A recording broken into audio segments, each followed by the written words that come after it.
কেউ ঠেকাতে পারবে না। একটা সময় কেউ কেউ এই কথাটা বিশ্বাস না করলেও বিজ্ঞান যত উন্নতির দিকে যাচ্ছে, জ্ঞান যত উন্নতির দিকে যাচ্ছে, এখন বিজ্ঞানীরাও শিক্ষিত মানুষরাও কিন্তু এটা মানতে বাধ্য হয়েছে একদিন পৃথিবী ধ্বংস হয়ে যাবে।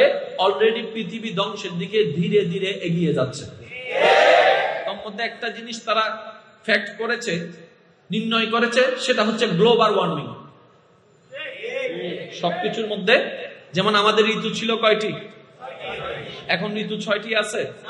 নাই, আস্তে আস্তে ঋতু কমতেই আছে। আগে বর্ষাকালের একটা নির্ধারিত সময় ছিল, এখন নির্ধারিত সময়ের আগে বর্ষা হয়ে যাচ্ছে। এখন দেখবেন আপনার শীতের মাত্রা এবার দেখেছেন অনেকটাই বেশি ছিল, এটা দিন দিন আরো বাড়তে থাকবে। কিছুদিন আগে গরমের মাত্রা, এটা মাত্রাতিরিক্ত ছিল। এইভাবে গ্লোবাল ওয়ার্মিং এর কারণে আস্তে আস্তে আমাদের পৃথিবী নিজের অস্তিত্ব হারায় ফেলছে, নিজের চরিত্র হারায় ফেলছে। আজকের নিউজে যেটা দেখলাম সেটা হচ্ছে এই মাটির নিচে যে প্লেট গুলো আছে এগুলো এমন ভাবে শক্তি সঞ্চারণ করছে, যখন ভূমিকম্প হবে এটা 8 মাত্রা ছুঁয়ে যাবে, যেটার মধ্যে বড় বড় দালানগুড়া রিক্সের মধ্যে পড়ে আছে বলে সম্ভাবনা দেখা যাচ্ছে। এবার একটু ভাবেন, একটু চিন্তা করেন, আল্লাহ ছাড়া তো বাঁচার কোনো উপায়। এবার রব বলছে, এবার কি করবি তোরা? আমার কাছে আসা ছাড়া দ্বিতীয় কোনো উপায় নাই। এবার রবের কাছে মানুষ যারা যাবে তারা 2 ধরনের মানুষ। কয় ধরনের মানুষ? আরেকটা আওয়াজ দিলে খুশি হব। আমি যত সহজভাবে বলা যায় আমি চেষ্টা করছি, বাকিটুকু আল্লাহর ইচ্ছা। রবের কাছে যারা যায় তারা 2 ধরনের মানুষ। একটা হচ্ছে ইচ্ছা নাই যাওয়ার, আজরাইল এসে নিয়ে গেছে। আর একটা মানুষ যারা চালাক, সত্যিকার বুদ্ধিমান, তারা বলে যে এমনও যেতে হবে, অন্যও যেতে হবে। তাহলে একটা কাজই করি, আজরাইল নিয়ে যাওয়ার আগে নিজে থেকে সজ্ঞানে চলে যায়। যারা নিজে থেকে সজ্ঞানে চলে যায়, চলে যাওয়া মানে ডেথ হয়ে যাওয়া না, এখান থেকে চলে যাওয়া। যারা নিজে থেকে সজ্ঞানে চলে যায়, দ্যাট মিন্স রবের দরবারে আত্মসমর্পণ করে নিজের মনকে সঁপে দেয়, চিন্তাকে সঁপে দেয়, হাতকে বেঁধে দেয়, পাকে বেঁধে দেয়, অস্তিত্বকে বিলীন করে দেয়, স্বপ্নকে ধূলিসাৎ করে দেয়, শুধু রবের খুশির জন্য নিজের সবকিছুকে উৎসর্গ করে দিয়ে নিজের পাপরাশির সেই ভান্ডার নিয়ে রবের দরবারে তওবার মাধ্যমে হাজির হয়। ও রব্বে কারীম ওই বান্দার গুনাহ তো মাফ করে করে পরকালে জান্নাতের ব্যবস্থাও করে দেয়, দুনিয়ার সম্মানের ব্যবস্থাও করে দেয়। কিন্তু যারা নিজে থেকে চায় না, ঘাউরামি করে, তওবা করতেন না, আল্লাহ তাআলা তাদেরকে অবকাশ দেয়। 1 দিন, 1 সপ্তাহ, 1 মাস, 1 বছর, 5 বছর, 10 বছর, যতদিন আল্লাহ চান অবকাশ দেন। ওই সময়টা যখন শেষ হয়, আজরাইল গিয়ে তাকে পাকড়াও করে। এবার যখন আজরাইল তার সামনে চলে আসে, সে যখন বুঝতে পারে এবার আমার পালানোর আর কোনো উপায় নাই, আমার আপনজনেরা সামনে বসে আছে, তাদের মাঝখান থেকে আজরাইল আমাকে এখনই নিয়ে যাবে, আমার আর কোনো পালানোর জায়গা নাই। এবার সে সারেন্ডার করতে চায়। আফসোস, ওই সারেন্ডারটার কাজে আসবে না। তাই বুদ্ধিমান তো তারাই যারা জীবন চলার পথে বেশি বেশি আল্লাহর কাছে তওবা করে, বেশি বেশি আল্লাহর কাছে ইস্তেগফার করে, বেশি বেশি আল্লাহর কাছে আত্মসমর্পণ করে। ওই বান্দাগুলাই সবচেয়ে বুদ্ধিমান। আবার নবী রাহমাতুল লিল আলামিন বলে, ইস্তেগফার বিপদকে বিলীন করে দেয়। সুবহানাল্লাহ। খুব খেয়াল করবেন, ভূমিকম্প আমাদের জন্য বিপদ, করোনা আমাদের জন্য বিপদ, জোরে বলেন না বিপদ, অসুস্থতা আমাদের জন্য বিপদ, দুর্যোগ আমাদের জন্য বিপদ, প্লাবন আমাদের জন্য বিপদ, অর্থনৈতিক ধস নেমে যাওয়া আমাদের জন্য বিপদ, গ্লোবাল ওয়ার্মিং আমাদের জন্য বিপদ। এবার সব বিপদ থেকে উদ্ধার করতে পারেন তিনি কে? আল্লাহ পাক রব্বুল আলামিন। কখন উদ্ধার করে? যখন খুশি হয়। কখন খুশি হয়? যখন বান্দা তওবা করে। হাদিসে পাকে এমন এসেছে, আত্তাইবু হাবিবুল্লাহ। দুনিয়ার মানুষ একটা ভুল করলে আপনজন তো আমরা দূরে সরাইয়ে দিই ভুলের মাত্রা অনুযায়ী। দুনিয়ার মানুষ প্রিয়জনেরা যদি ভুল করে তাদের সাথে সম্পর্ক পর্যন্ত আমরা বিচ্ছেদ করে ফেলি, ব্রেকআপ করে ফেলি, আমরা দূরে সরে যাই। কিন্তু রব্বে কারীম এমন দয়াবান, বান্দা একটা গুনাহ করে আল্লাহকে নারাজ করে, দুইটা গুনাহ করে আল্লাহকে নারাজ করে। এইভাবে গুনাহ করতে করতে নিজের গুনার কথা একটু স্মরণ করুন। কমপক্ষে 10-20 হাজার গুনাহ আমাদের আমলনামায় আছে। তার মানে 10-20 হাজার বারের বেশি আল্লাহকে নারাজ করেছি। কিন্তু বান্দা যখন একবার তওবা করে, রব্বে কারীম সমস্ত নারাজি ভুলে যায়, বান্দাকে আপন করে নেয়। সুবহানাল্লাহ। অথচ যাদেরকে মানানোর চেষ্টা করি, যাদেরকে খুশি রাখার চেষ্টা করি, যাদেরকে ভালো রাখার জন্য দিনরাত পরিশ্রম করি, তাদের কাছে একবার ভুল করলে 1000বার সরি বললো আগের মতো সম্পর্ক আর ঠিক থাকে না, আগের মতো আর কাছে টানে নেয় না, আগের মতো আর কথা বলে না, আগের মতো আর সম্পর্ক রাখে না, আগের মতো আর এই ভ্রাতৃত্ব রাখে না, আগের মতো আর ভালোবাসা রাখে না। একটা ভুল করার কারণে 1000বার ভুল করার পরও যে দরবারে রহমত সর্বদা খোলা থাকে, এটাই হচ্ছে রহমানের দরবার। বলেন সুবহানাল্লাহ। আর আমরা গাদার গাদা, এত গাদা, যেখান থেকে ভালোবাসা আসে ওইখান থেকে মুখ ফিরাই অন্যদিকে চলে যাচ্ছে। তোমার বাসার প্রবলেম শোনার জন্য আমার অফিস বসে আছে তো। তোমার ঘরের প্রবলেম তুমি জানো, তোমার পরিবার জানে, এগুলো আমাকে শোনাচ্ছ কেন?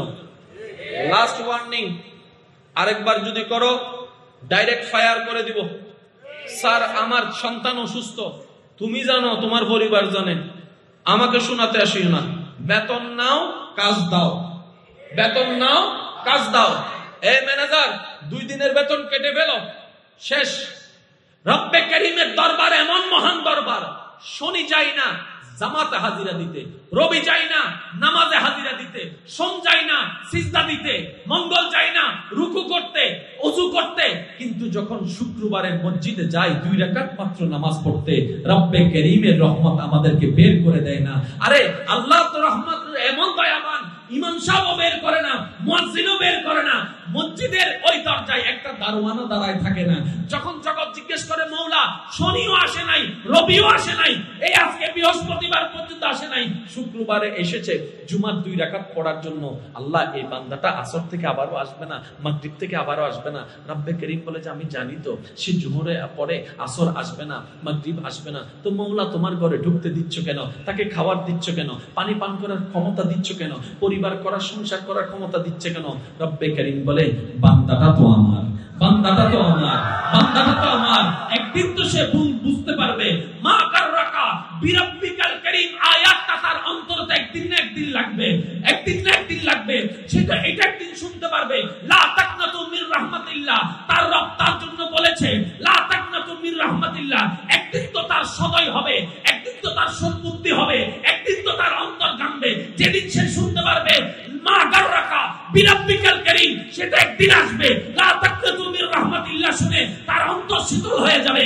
ইন্নাল্লাহা ইয়াগফিরুয যুনুবা জামিআ, বলবো আমি আল্লাহ বলেছি, তার গুনাহ মাফ করার ওয়াদা। সেই কথা শুনে আমার কাছে তওবা করবে, আমি আল্লাহ ক্ষমা করে দেব। সুবহানাল্লাহ, আল্লাহু আকবার।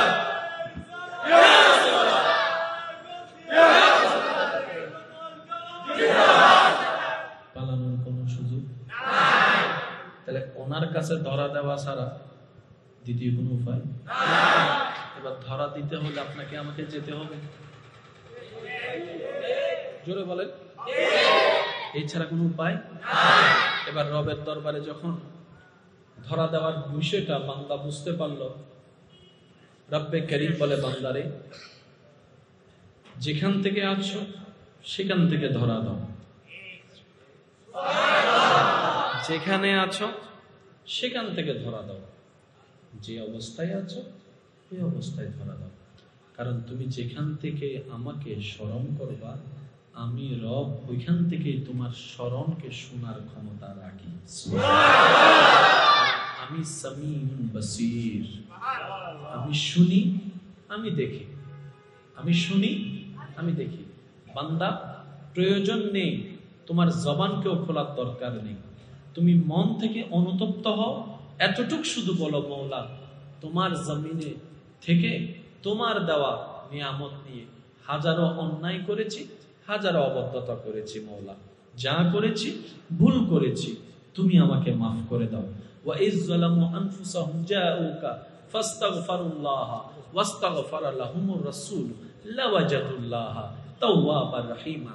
রব্বে করিম, তোমার নবী রাহমাতুল লিল আলামিনের উম্মত তুমি আমাকে বানিয়েছো, ওই নবীকে তুমি হাবিবুল্লাহ বানিয়েছো, ওই নবীর দিকে তাকিয়ে আল্লাহ আমাকে মাফ করে দাও। চোখের পানি ফেলতে থাকেন, অন্তর নরম করে রবের কাছে মাফ চাইতে থাকেন। আপনি মাফ চাইতে থাকবেন, তওবা কবুল হয়ে যাবে একবার, মাফ হয়ে যাবে হাজার হাজার গুনাহ। সুবহানাল্লাহ। এই কথাটা কেন বলছি একটু পরে আসছি, একটু খেয়াল করবেন। আমাদের ইনকামে জামিলা আছে না? শারীরিক জামিলা, সাংসারিক জামিলা, পারিবারিক ঝামেলা, স্বামী স্ত্রীর ঝামেলা, আমাদের মানবতার জীবন কেন্দ্রিক যত ঝামেলা আছে, বেশিরভাগ ঝামেলার কারণ হচ্ছে আমাদের গুনাহ।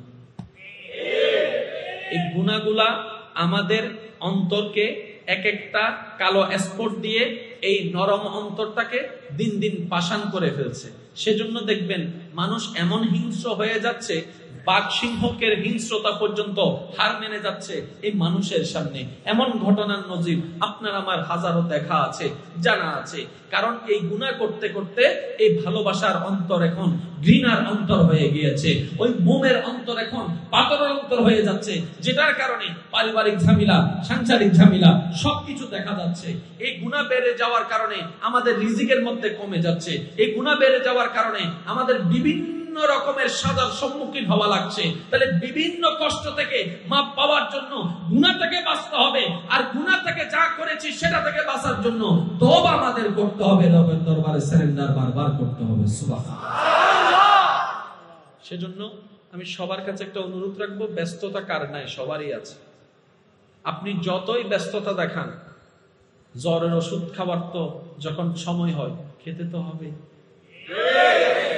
যতই ব্যস্ত থাকেন, আপনার যদি আল্লাহ মাফ করুক, আল্লাহ না করুক, ডায়ালিসিস করতে হয়, আপনাকে তো করতেই হবে। এটা এখানে না পারেন, আপনাকে ইন্ডিয়া যাই হলো তো করতে হবে।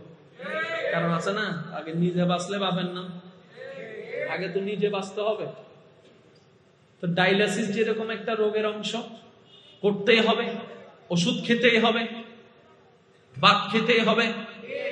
আমরা চাইলে ইবাদতকেও এরকম বানাই ফেলতে পারি, নামাজ পড়তেই হবে, রবের দরবারে তওবা করতেই হবে, রবের দিকে তাকিয়ে দুশমনকেও মাফ করে দিতে হবে, উম্মত হিসেবে নবীর উপর দরুদ সালাম বারবার পড়তেই হবে, বেশি বেশি আল্লাহর কাছে তওবা করতেই হবে, বেশি বেশি দান সদকা রবকে খুশি করার জন্য করতেই হবে, দুশমনকেও বন্ধু করে নেওয়ার চেষ্টা করতেই হবে, অন্যকে সুখে রেখে নিজে সুখে থাকার চেষ্টা করতে হবে। কারণ দিন শেষে রবের দরবারে আমাদেরকে হাজিরা হতে হবে। সেজন্য আমি সবার কাছে অনুরোধ করব, এই জীবনের অর্ধেক সময় আমাদের প্রায় অর্ধেক পার হয়ে গেছে। একদম ভালো করে খেয়াল করলে দেখবো আমরা একদম বাকি অল্প সময় হয়তো আমরা এই দুনিয়াতে মেহমান হয়ে আছি। কত চোখে দেখা প্রিয় মানুষ, পরিচিত চেহারা আজ অনেক দিন দেখা যাচ্ছে না এই দুনিয়াতে। চোখ খুঁজে বারবার দেখার জন্য, দেখবে তো দেখবে কিভাবে সেই চেহারাটা যে মাটির নিচে দাফন হয়ে আছে শত শত দিন ধরে। দেখতে চাইলেও তো আর দেখার কোনো সুযোগ নেই। কত বন্ধু, কত বান্ধব, কত আপনজন, কত প্রিয় মুখ, যাদেরকে একসময় আমরা এমন ভাবে ভালোবেসেছি, যারা দুনিয়ার থেকে চলে যাওয়ার খবরটা আমাদের অন্তরকে ছিন্ন বিচ্ছিন্ন করে ফেলেছিল। হয়তো ভেবেছিলাম ওনাকে ছাড়া হয়তো বাঁচতে পারবো না, আজকে ঠিকই বেঁচে আছি আমরা, উনি ওনার জায়গায়। একদিন আপনি আমিও ওইখানে চলে যাব। এই দুনিয়া আপন গতিতে চলতে থাকবে। দুনিয়া কারোর জন্য থেমে থাকেনি, থাকবেও না। যে দুনিয়াকে আপনি আমি মনে করছি আমাকে দুনিয়া কত গুরুত্ব দিচ্ছে, অমুক আমাকে কত ভালোবাসছে, এগুলার আসলে বাস্তবতা বলতে কোনো কিছুই নেই। যখন বাস্তবতা চলে আসে তখন এই আবেগ উধাও হয়ে যায়। করোনা তার বাস্তব প্রমাণ বিশ্ববাসীকে দেখাই দিয়েছে। বান্দার জন্য আল্লাহ ছাড়া কেউ নাই, উম্মতের জন্য নবী রাহমাতুল লিল আলামিন ছাড়া কেউ নাই, কেউ নাই, কেউ নাই। আর এই বাস্তবতা যত দ্রুত মেনে নিতে পারবো, নিজের জীবনে বাস্তবায়ন করতে শুরু করে দিব, আমাদের অগোছালো জীবন তত দ্রুত গোছানো হয়ে যাবে। আল্লাহ পাক আমাদেরকে আমল করার তৌফিক দান করুন। সবাই মিলে একবার দরুদ শরীফ পড়েন। আল্লাহুম্মা সাল্লি আলা সাইয়্যিদিনা মাওলানা মুহাম্মদ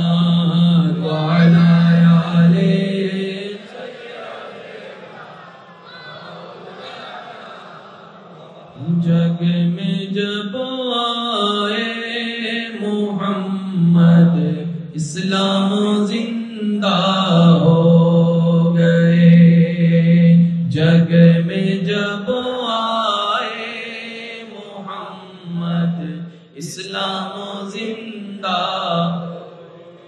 भूतों ने सब कलमा पढ़ा, काफिर मुसलमान हो गए, जग में जब आए मोहम्मद इस्लाम जिंदा। रसूলের উম্মতের আওয়াজ একবার দরুদ শরীফ পড়েন, আল্লাহুম্মা সাল্লি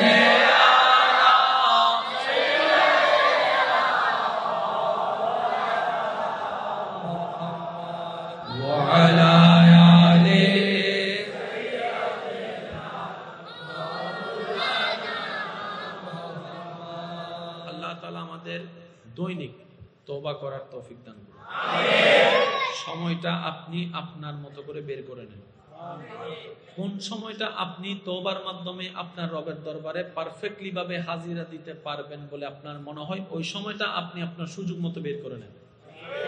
কারণ এতটুকু কম্পালসারি, তওবা করতে হবে, তওবার মাধ্যমে হাজিরা দিতে হবে, এছাড়া দ্বিতীয় কোনো উপায়। পরকালে ভালো থাকার জন্য তওবা লাগবে, দুনিয়াতে ভালো থাকার জন্য তওবা লাগবে। আর ভালো থাকাটাই যদি চাই, তওবা ছাড়া কোনো উপায়। আমি সবার কাছে অনুরোধ করব, ইস্তেগফার জিনিসটা নিজের ভিতরে, নিজের দৈনন্দিন জীবনে কিভাবে আপনি ফিট করবেন, আপনি আপনার প্ল্যানিং অনুযায়ী কাজ করুন। আমরা ছোটবেলা থেকে শুনে এসেছি, স্কুল ছাত্র যারা আছে, মাদ্রাসার ছাত্র যারা আছে, ডেইলি রুটিন ছাড়া পড়ালেখা হয় না। আপনি ব্যবসায়িকদেরকে দেখেন, একটা ডেইলি রুটিন আছে। আমার কাউন্সিলর ভাই এখানে উপস্থিত আছেন, ওনারও একটা ডেইলি রুটিন আছে।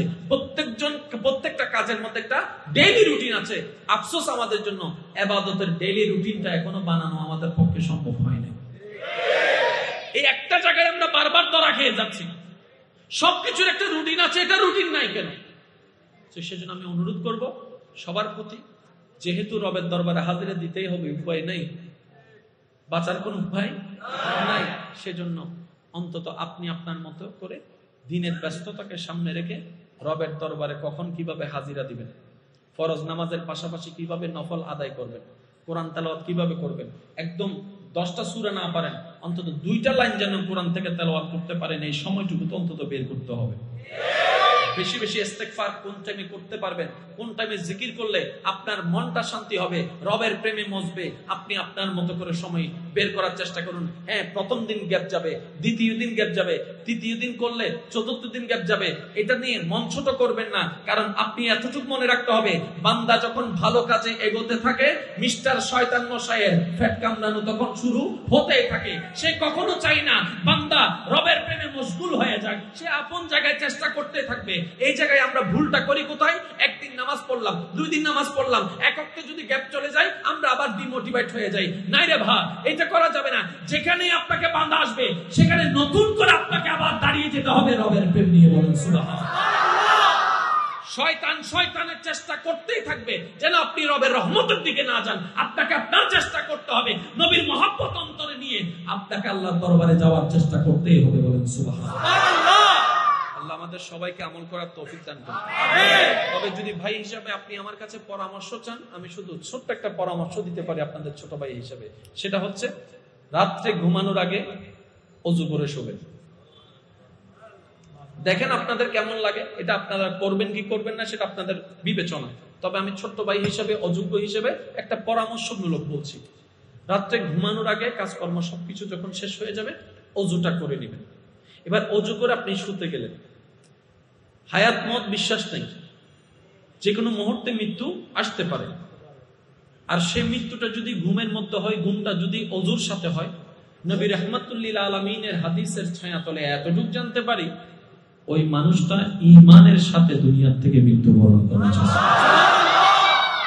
দ্বিতীয় নম্বর, যে ব্যক্তি ওযু করে ঘুমাবে, সকাল পর্যন্ত তার আমলনামায় নেক আমলের সওয়াব লেখা হবে। তাহলে 2টা বেনিফিট পাচ্ছি মাত্র একটা ওযু। এবার বলেন, ওযুটা করতে আমাদের কয় মিনিট লাগবে? ভালো করে করলে 5G গতির কথা বলি নাই আমি। ভালো করে যদি করি, আদব নিয়ে, শ্রদ্ধা নিয়ে, ভালোবাসা নিয়ে। কারণ আমরা জানি যখন আমরা অজু করি প্রত্যেকটা অঙ্গে পানি দেওয়ার সাথে সাথে পানিটা শুধু শরীর বেয়ে পড়ে না, সাথে আমাদের গুনাহগুলোও ঝরে যায়, যেগুলা দেখার মতো চোখ আমাদের কাছে নাই। সুবহানাল্লাহ। এই অজুটা যদি আমরা একটু আদব এবং শ্রদ্ধা নিয়ে, ভালোবাসা নিয়ে যদি করতে থাকি, 5 মিনিট লাগুক আর 10 মিনিট লাগুক, অন্তত এতটুকু তো বলতে পারি 10টা মিনিট অন্তত গুনাহ থেকে বেঁচেছিলাম জীবনে। অজুটা আমরা পারফেক্টলি করে ফেললাম। এবার আপনি আমি শুতে গেলাম, শোয়ার পরে যা কাজকর্ম আছে, যা কিছু আছে, কারণ শুলে তো আমাদের আর ঘুম আসে না, অনেক কাজকর্ম থাকে, অনেক কাজকর্ম তো থাকে। সমস্ত কাজকর্ম শেষ করে, সমস্ত কাজকর্ম শেষ করে এবার যখন মোবাইলটা রাখার টাইম হবে, তখন রবের দরবারে তওবার মাধ্যমে হাজিরি দিবেন আর মন থেকে বলবেন, মাওলা গভীর রাত, অনেকেই ঘুমায় গিয়েছে, কয়েকজন হয়তো জেগে আছে, আমি তোমার দরবারে হাজিরে দিতে আসছি মাওলা, তোমার গোলাম এসেছি, তোমার বান্দা এসেছি, আল্লাহ তোমার দয়া নিতে এসেছি। আল্লাহ আমি জানি তোমাকে আল্লাহ বলে ডাকার মতো পবিত্র জবান আমার কাছে নেই, আমি হারিয়ে ফেলেছি। আল্লাহ তোমার কাছে যে চাইবো, ভিক্ষার 2টা হাত যে তুলবো, সেই হাতের পবিত্রতা আমি রক্ষা করতে জানি নাই। মাওলা ব্যর্থতা আমার গুনাহ পাহাড় নয়, আসমান হতে ছুঁয়ে গিয়েছে, কিন্তু আমি তারপরও তোমার দরবারে হাজিরা দিয়েছি, কারণ আমি জানি আমার গুনার বিশালতার চাইতে তোমার রহমতের বিশালতা 1000 গুণ বেশি। আমি যদি গুনাহকে মাফ করার জন্য একটা গুনার পরিবর্তে একটা সওয়াবের কাজ করতে থাকি, আমার 1000 বছর লেগে যাবে, আমি এত গুনাহ করেছি। কিন্তু মাওলা তুমি চাইলে সেকেন্ডের আগেও আমাকে মাফ করে দিতে পারো। আল্লাহ সেই আশা নিয়ে, ভরসা নিয়ে, তোমার নবী রাহমাতুল্লিল আলামিনের ভালোবাসা নিয়ে আল্লাহ তোমার দরবারে এসেছি। আল্লাহ অনুনয়, বিনিময়, আদব, ভদ্রতা, মায়া, ভালোবাসা উজাড় করে রবকে ডাকতে থাকেন। যেদিন আপনার ডাকটা, প্রেমের ডাকটা রবের কাছে পছন্দ হয়ে যাবে, রব বলবে, ইন্নাল্লাহা ইয়াগফিরুয যুনুবা জামিয়া, বান্দা তোর সারা জীবনের গুনাহকে আমি মাফ করে দিয়েছি। এবার একটু কল্পনা করে দেখেন, আপনি এই আমলটা যদি মরণ পর্যন্ত 50 বার করার সুযোগ পান, 50 বারের মধ্যে যদি একবারের একটা তওবা কবুল হয়ে যায়,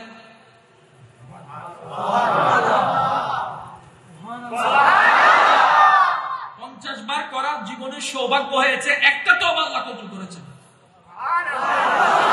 এবার বান্দা হিসেবে রবের দরবারে তওবার মাধ্যমে হাজিরা দিলাম, তো উম্মত হিসেবেও নবীর একটা পাওনা আছে না নাই? আর সেটা হচ্ছে দরুদ শরীফ পাওনা আছে না নাই?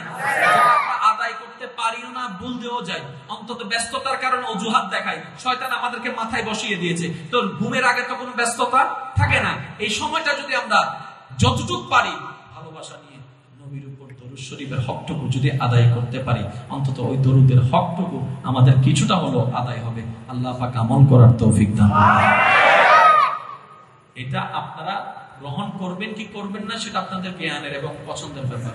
তবে আমি ছোট্ট ভাই হিসেবে একটা পরামর্শ দিয়েছি, কারণ আপনি দেখেন অজু করতে 5 মিনিট, তওবা করতে 5 মিনিট, দরুদে 5 মিনিট, মাত্র 15 মিনিটের কাজ, বেশি থেকে বেশি 20 মিনিট। 20টা মিনিট যদি রবের জন্য দিতে না পারি, রবের দুনিয়া থেকে আল্লাহ। এবার আসেন, আমাদের কোরআন তেলাওয়াতের একটা হক আছে না নাই? কোনো না কোনো ভাবে গ্যাপ হয়ে যাচ্ছে। কোরআন তো অন্তত আমাদের কোরআনের সাথে একটা তাসার দরকার আছে, না হয় কাল হাসরের ময়দানে এটা নিয়ে আমরা প্রশ্নবিদ্ধ হব, ঠিক না? সবাই তো আর হাফেজে কোরআন না, সবাই তো আর হাফেজে কোরআন না। সেক্ষেত্রে আমি সবার কাছে অনুরোধ করব, অন্তত রাত্রেবেলা ঘুমানোর আগে আপনার মোবাইল থেকে আপনি শব্দ মোতাবেক সূরা ইয়াসিন, সূরা রহমানটা প্লে করে শুনবেন পড়ো সূরার মধ্যে। আচ্ছা, তো পড়ার একটা হক আছে না? এত বড় সূরা তো আপনাকে পড়তে গেলে শয়তান তো একটু লাগবে, ঘুম আসতেছে। একটা কাজ করেন না, কুল হুয়াল্লাহু আহাদ 3 বার পড়ে ফেলেন। কুল হুয়াল্লাহু 3 বার পড়ে ফেলেন, পড়তে তো বেশিক্ষণ লাগবে না। অন্তত আপনার ডেইলি আমলনামার খাতায় কোরআন তেলাওয়াতের সওয়াব হবে, কোরআন শোনারও সওয়াব হবে। সুবহানাল্লাহ। ইমানি ভাই বোনদের কাছে এতটুকু প্রেজেন্ট করতে চাচ্ছি, আমাদের যেহেতু রবের কাছে যাওয়া ছাড়া দ্বিতীয় কোনো উপায় নাই, তাহলে আমাদেরকে একটু জীবনের গাড়িতে ব্রেক লাগাতেই হবে, এছাড়া দ্বিতীয় কোনো উপায়। সবাই চলে গিয়েছে, আমরাও চলে যাব।